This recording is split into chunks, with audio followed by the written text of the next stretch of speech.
उत्तर भारत से लेकर देश के कोने कोने में इस वक्त अगर किसी बात की सबसे ज्यादा चर्चा गूंज रही है तो वो है देश के लाखों केंद्रीय कर्मचारियों और पेंशन भोगियों का भविष्य। इन दिनों सरकारी गलियारों से लेकर चाय की टपरियों तक केंद्रीय कर्मचारियों के बीच दो सबसे बड़े मुद्दों पर जबरदस्त बहस छिड़ी।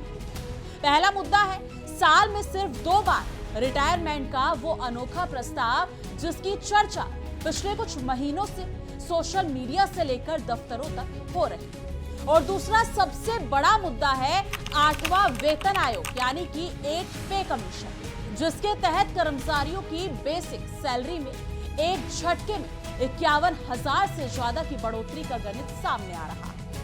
आज हम अगले 20 से 25 मिनट में इन दोनों मुद्दों का पूरा कच्चा चिट्ठा आपके सामने रखेंगे और 7 बड़े सवालों के जरिए आपके हर भ्रम को दूर करेंगे।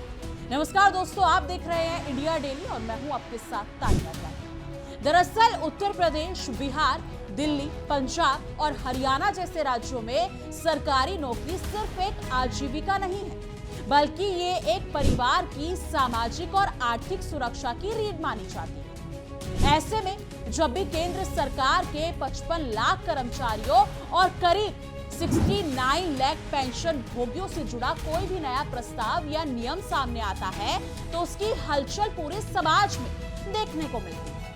All India NPS employ federation के राष्ट्रीय अध्यक्ष डॉक्टर मनजीत सिंह पटेल समेत कई बड़े दिग्गजों का मानना है कि अगर सरकार रिटायरमेंट और सैलरी के इन नए नियमों को हरी झंडी देती है तो ये देश के इतिहास में कर्मचारियों के लिए अब तक का सबसे बड़ा टर्निंग पॉइंट साबित हो सकता है। लेकिन अगर देखा जाए तो साल में 2 बार रिटायरमेंट पूरा गणित और 7 सवाल। अब यही जानना काफी दिलचस्प होगा। चलिए सबसे पहले बात करते हैं उस पहले बड़े मुद्दे की जिसने हर कर्मचारी की धड़कनें बढ़ा दी। क्या आप कर्मचारी साल में सिर्फ 2 ही बार रिटायर होंगे? इस सवाल का जवाब आने के लिए अगर देखा जाए तो जानने के लिए हमें मौजूदा व्यवस्था को समझना होगा। आज की व्यवस्था में नियम यह है कि कोई भी कर्मचारी जिस महीने में पैदा होता है उसकी महीने की आखिरी तारीख को वो अपनी 60 साल की उम्र भर और उम्र पूरी करके रिटायर हो जाता है। यानी अगर आपका जन्म जनवरी में हुआ है तो आप जनवरी में घर जाएंगे और अगर अगस्त में हुआ है तो अगस्त में। लेकिन जो नया प्रस्ताव चर्चा में है उसके मुताबिक सभी केंद्रीय कर्मचारियों को 2 बड़े समूहों में बांटने की तैयारी की बात कही जा रही है। इस प्रस्ताव के तहत जनवरी से जून के बीच पैदा होने वाले सभी कर्मचारी पर एक साथ 30 जून को रिटायर होंगे और जुलाई से दिसंबर के बीच पैदा होने वाले तमाम कर्मचारी 31 दिसंबर को रिटायर होंगे। हालांकि हम आपको साफ कर दें कि अभी तक ऐसा कोई नियम सरकार ने लागू नहीं किया है, लेकिन ये विचार लगातार चर्चाओं में बना हुआ है। किस सरकार की मंजूरी मिली है इस पर या फिर नहीं? अब जनता और कर्मचारियों के मन में दूसरा सबसे बड़ा सवाल ये उठ रहा है कि क्या वाकई केंद्र सरकार ने इस प्रस्ताव को अपनी मंजूरी दे दी है या फिर ये सिर्फ एक अफवाह है? उत्तर भारत के कर्मचारियों के बीच इस बात को लेकर काफी असमंजस की स्थिति बनी हुई है। सच बात तो ये है कि पिछले करीब 1 साल से सोशल मीडिया और विभिन्न रिपोर्ट्स में ये खबर तेजी से वायरल हो रही है, लेकिन आधिकारिक तौर पर सरकार की तरफ से अभी तक कोई भी ऐसा लिखित आदेश या पुख्ता संकेत सामने नहीं आया है जो ये साबित करे कि इस योजना पर कोई जमीनी काम चल रहा है। इसलिए जब तक कोई आधिकारिक गजट नोटिफिकेशन जारी नहीं होता तब तक इसे सिर्फ एक गंभीर चर्चा और कर्मचारी संगठनों के एक बड़े प्रस्ताव के रूप में ही देखा जाना चाहिए। अब बात करते हैं तीसरे और सबसे महत्वपूर्ण सवाल जो सीधे कर्मचारियों की जेब और उनके कामकाजी जीवन से जुड़ा है। अगर ये नियम भविष्य में कभी लागू होता है तो आखिर इससे कर्मचारी को क्या फायदा होने वाला है? All India NPS employ federation के मुताबिक इसका सबसे बड़ा फायदा अतिरिक्त सेवा अवधि और एक्स्ट्रा सैलरी के रूप में मिलेगा। इसे एक सीधे उदाहरण से समझिए। अगर किसी कर्मचारी का जन्म जनवरी के महीने में हुआ है और वो मौजूदा नियमों के हिसाब से जनवरी में ही रिटायर हो जाता है तो इसे एक नए सिस्टम के आने के बाद सीधा 30 जून तक नौकरी करने का मौका मिल सकता है। इसका मतलब ये हुआ कि उसे लगभग 5 महीनों की अतिरिक्त नौकरी मिलेगी, 5 महीने का अतिरिक्त वेतन मिलेगा और उसके रिटायरमेंट के बाद मिलने वाले फंड में भी इजाफा होगा। यही वजह है कि प्रस्ताव हर कर्मचारी को बेहद लुभावना और आकर्षक लग रहा। सरकार अगर देखा जाए तो छोटा सवाल जो है वो देश के अर्थशास्त्रियों और जानकारों के बीच बहस का विषय बना हुआ है। वो ये कि क्या इस नए सिस्टम से सरकार के खजाने पर भारी आर्थिक बोझ नहीं बढ़ेगा, लेकिन कर्मचारी संगठनों और विशेषज्ञों का नजरिया इससे बिल्कुल अलग है। उनका कहना है कि इसे सिर्फ एक वित्तीय बोझ के रूप में देखना गलत होगा। जब एक पुराना, सीनियर और बेहद अनुभवी कर्मचारी कुछ महीने और दफ्तर में काम करता है तो वो सरकार के महत्वपूर्ण प्रोजेक्ट्स को समय पर पूरा करने में मदद करता है। इसके विपरीत अगर उसे समय से पहले रिटायर कर दिया जाए तो सरकार को तुरंत नए भर्ती करनी होगी, नए लोगों को ट्रेनिंग देनी होगी और उन्हें भी वेतन देना ही पड़ेगा। इसलिए अनुभवी कर्मचारियों की सेवा का जो लाभ सरकार को मिलेगा, उसके सामने ये अतिरिक्त खर्च बहुत मामूली साबित होगा। इसी से जुड़ा हमारा 5वां सवाल है कि आखिर इस प्रस्ताव और इस व्यवस्था से सरकार को खुद क्या प्रशासनिक फायदा मिल सकता है? इसका जवाब बेहतर गवर्नेंस और शानदार मानव संसाधन प्रबंधन। जरा सोचिए, अगर सरकार को साल की शुरुआत में ही बिल्कुल साफ साफ पता हो कि देश में किस विभाग से कितने कर्मचारी किस तारीख को रिटायर होने वाले हैं, जैसे मान लीजिए कि जून में 1.5 लाख और दिसंबर में 1.5 लाख कर्मचारी रिटायर होने वाले हैं, तो सरकार के लिए नए भर्तियों का विज्ञापन निकालना, बजट का आवंटन करना और विभागों की कार्य योजना बनाना बेहद आसान हो जाएगा। इससे खाली पदों को भरने में जो महीनों का, सालों का वक्त लगता है, वो देरी खत्म हो जाएगी और देश की प्रशासनिक व्यवस्था बिना किसी रुकावट के सरपट दौड़ती रहेगी। अब छठा सवाल ये उठता है कि आखिर हर साल कितने केंद्रीय कर्मचारी इस दायरे में आएंगे और इसका पैमाना कितना बड़ा है। आपको बता दें कि वर्तमान में केंद्र सरकार के अलग अलग मंत्रालयों, रेलवे, रक्षा और बाकी के विभागों को मिलाकर कुल करीब 55 लाख नियमित कर्मचारी काम कर रहे हैं। इनमें एक बहुत बड़ी संख्या उन कर्मचारियों की है जो नेशनल पेंशन सिस्टम यानी कि एनपीएस के दायरे में आते हैं। आंकड़ों के मुताबिक अगर देखा जाए तो आने वाले कुछ सालों में हर साल औसत करीब 3 लाख केंद्रीय कर्मचारी अपनी सेवा पूरी करके रिटायर होने वाले हैं।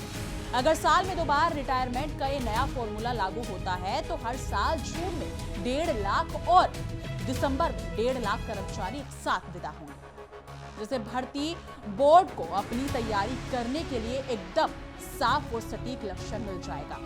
8वां वेतन, अगर बात करते हैं अब 8वें की, तो अब आता है इस पूरी चर्चा का 7वां और सबसे आखिरी सवाल कि आखिर 8वें वेतन आयोग की तैयारी के बीच ये रिटायरमेंट का मुद्दा इतना ज्यादा तूल क्यों पकड़ रहा। दरअसल इस समय देश के तमाम केंद्रीय कर्मचारी पहले से ही अपनी सैलरी, भत्तों और पेंशन सुधार को लेकर 8वें वेतन आयोग से बड़ी उम्मीदें लगाए बैठे। ऐसे संवेदनशील समय में अगर रिटायरमेंट के नियमों में कोई भी बड़ा बदलाव होता है तो उसका सीधा और गहरा लाखों परिवारों को कुल आय और उनकी सेवा अवधि पर असर पड़ेगा। यही कारण है कि ये मुद्दा इस वक्त कर्मचारियों के एजेंडे में सबसे ऊपर शामिल हो गया, क्योंकि इसका सीधा वास्ता उनकी पूरी जिंदगी की कमाई और बुढ़ापे की लाठी से जुड़ा हुआ है। यानी कि चलिए अब उस दूसरे और सबसे धमाकेदार मुद्दे पर आते हैं जिसने केंद्रीय कर्मचारियों के बीच उत्साह का माहौल ही बना दिया। मुद्दा है 8वें वेतन आयोग के तहत बेसिक सैलरी में होने वाला बम्पर उछाल। जी हाँ, कर्मचारी यूनियनों की तरफ से इस बार सरकार के सामने जो मांगे रखी गई है, अगर वो पूरी हो जाती है तो केंद्रीय कर्मचारियों की न्यूनतम बेसिक सैलरी में एक झटके में 51,000 से ज्यादा की भारी भरकम बढ़ोतरी देखने को मिल सकती है। इस पूरे चमत्कार के पीछे जो सबसे बड़ा नाम है उसे तकनीकी भाषा में कहा जाता है फिटमेंट फैक्टर। इस वक्त कर्मचारी संगठनों की तरफ से फिटमेंट फैक्टर को बढ़ाकर अगर देखा जाए तो 3.83 करने की पुरजोर वकालत की जा रही है, जो फिलहाल 7वें वेतन आयोग के तहत केवल 2.57 पर टिका हुआ। यानी कि अगर देखा जाए तो यहाँ आपको एक बहुत ही महत्वपूर्ण अपडेट दे दे कि 8वें वेतन आयोग को लेकर मेमोरेंडम ज्ञापन और विभिन्न सुझाव सौंपने की जो आखिरी तारीख थी वो इसी महीने यानी कि बीती 15 जून को खत्म हो चुकी है। इसका सीधा और साफ मतलब ये है कि अब कर्मचारी संगठनों की तरफ से सरकार या आयोग को कोई भी नया सुझाव या मांग पत्र स्वीकार नहीं किया जाएगा। ये इस पूरे वेतन आयोग की प्रक्रिया का सबसे पहला और मुख्य चरण था, जो अब सफलतापूर्वक पूरा हो चुका है। अब पूरा फोकस इस बात पर शिफ्ट हो गया है कि कर्मचारियों और पेंशन्स की इन तमाम भारी मांगों को लेकर वेतन आयोग अपनी अंतिम सिफारिशों में सरकार से क्या कहने जा रहा है। अगर हम कर्मचारी यूनियनों द्वारा सौंपे गए प्रस्तावों को गहराई से देखें तो इसमें 3 बातें सबसे प्रमुखता से उठाई गई हैं। पहली मांग है कि देश में बढ़ती महंगाई को देखते हुए न्यूनतम बेसिक पे को बहुत ऊंचा किया जाए।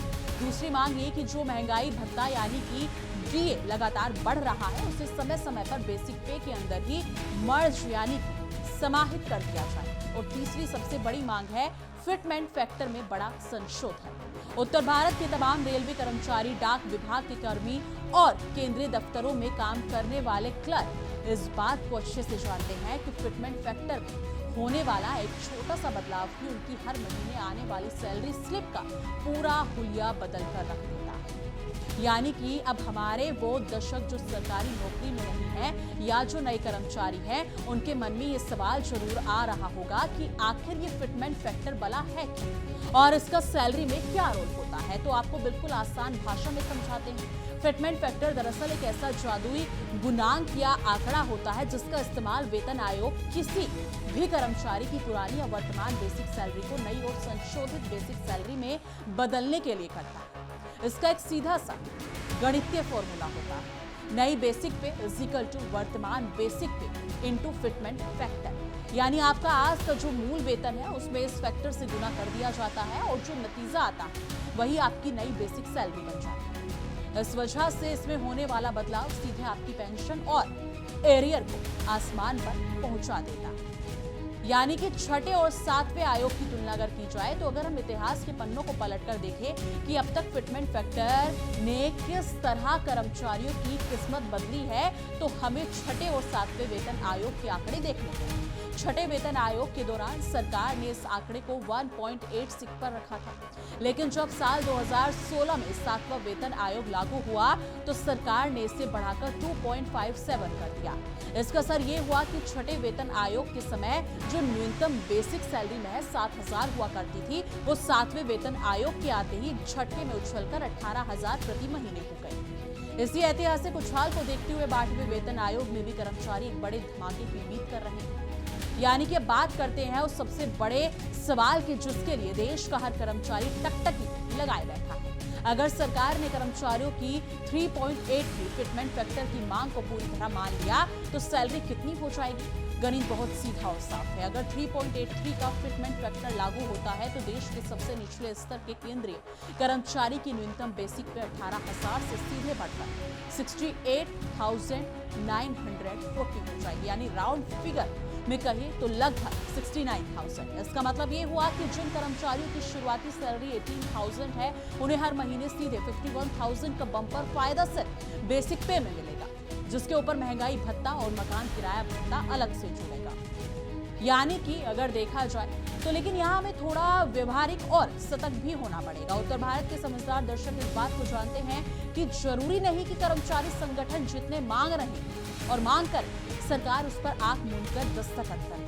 देश की आर्थिक स्थिति, राजकोषीय घाटा और बजट संतुलन को देखते हुए सरकार बीच का रास्ता भी निकाल सकती है। सरकार फिटमेंट फैक्टर को 3.83 ना करके इसे 3.0 या 3.5 के स्तर पर भी तय कर सकती है।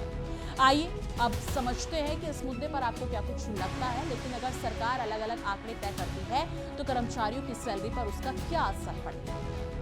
यानी कि सबसे पहले हम बात करते हैं उन कर्मचारियों की जिनका वर्तमान न्यूनतम बेसिक पे 18,000 है। अगर सरकार फिटमेंट फैक्टर को बढ़ाकर सिर्फ 3.0 करती है तो आपकी न्यूनतम बेसिक सैलरी बढ़कर 54,000 हो जाएगी। संभावना नंबर 2 की बात करें तो अगर सरकार थोड़ा और उतार रुख अपनाती है और इसे 3.5 तय करती है तो यही न्यूनतम सैलरी बढ़कर 63,000 के स्तर पर पहुंच जाएगी। और अगर कर्मचारियों की किस्मत पूरी तरह से चमक गई और सरकार ने पूरे 3.83 की मांग को स्वीकार कर लिया तो ये आंकड़ा सीधे 68.940 पर जाकर रुकेगा। यानी कि एक और उदाहरण लेते हैं उन मध्यम और उच्च स्तर के अधिकारियों या कर्मचारियों का जिनका वर्तमान बेसिक पे इस समय 44,900 है। उनके लिए सैलरी का उछाल कितना बड़ा होगा, इसकी कल्पना आप इन 3 आंकड़ों से कर सकते हैं। अगर फिटमेंट फैक्टर 3.0 हुआ तो उनकी नई बेसिक पे 1,34,700 हो जाएगी। अगर इसे बढ़ाकर 3.5 किया जाए तो आपकी सैलरी सीधी 1,57,150 पर पहुंच जाएगी।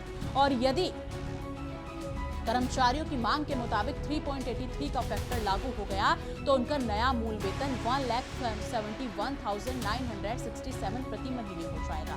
यानी उनके घर आने वाली लक्ष्मी में एक बहुत बड़ा इजाफा देखने को मिलेगा। हालांकि हमारे दर्शकों के लिए जानना बेहद जरूरी है कि ये तमाम आंकड़े और गणनाएं वर्तमान में चल रही चर्चाओं, कर्मचारी संगठनों की मांगों और पिछले वेतन आयोगों के ट्रेंड पर आधारित एकमात्र विश्लेषण मात्र है।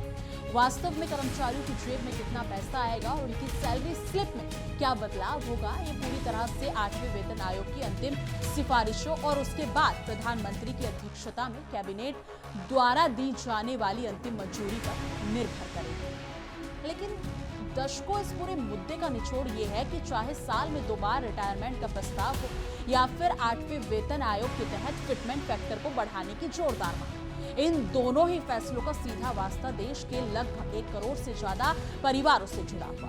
उत्तर प्रदेश के लखनऊ, कानपुर, प्रयागराज से लेकर बिहार के पटना और दिल्ली के केंद्रीय दफ्तरों तक में काम करने वाले लाखों लोग इस वक्त सिर्फ इसी इंतजार में है कि सरकार कब अपना पत्ता खोले। यानी कि सरकार के सामने भी इस वक्त एक बड़ी चुनौती है। एक तरफ उसे देश के विकास कार्यों के लिए भारी भरकम बजट की जरूरत है, वहीं दूसरी तरफ अपने ही उन लाखों कर्मचारियों को संतुष्ट रखना है जो पूरी निष्ठा से देश की प्रशासनिक व्यवस्था को चलाते हैं।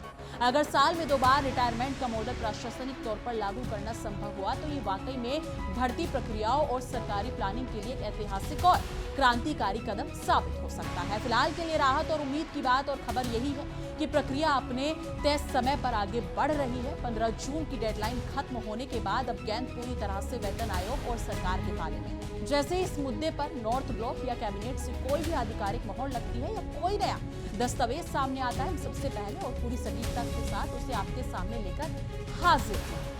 लेकिन इस मुद्दे पर आपकी क्या कुछ राय है? आप क्या सोचते हैं रिटायरमेंट को लेकर? क्या ये जो दोबारा का रिटायरमेंट है ये सही है या फिर गलत? इस मुद्दे पर आपकी जो कुछ भी राय है कमेंट सेक्शन में जरूर साझा कीजिएगा। बाकी देश और दुनिया की तमाम बड़ी खबरों के लिए देखते रहिए इंडिया। देखिए इंडिया डेली 24/7 अब आपकी स्मार्ट टीवी पर। इंडिया डेली मौजूद है सभी डिजिटल प्लेटफॉर्म पर लाइव और लगातार। इंडिया डेली 24/7 हर दिन राष्ट्र को समर्पित।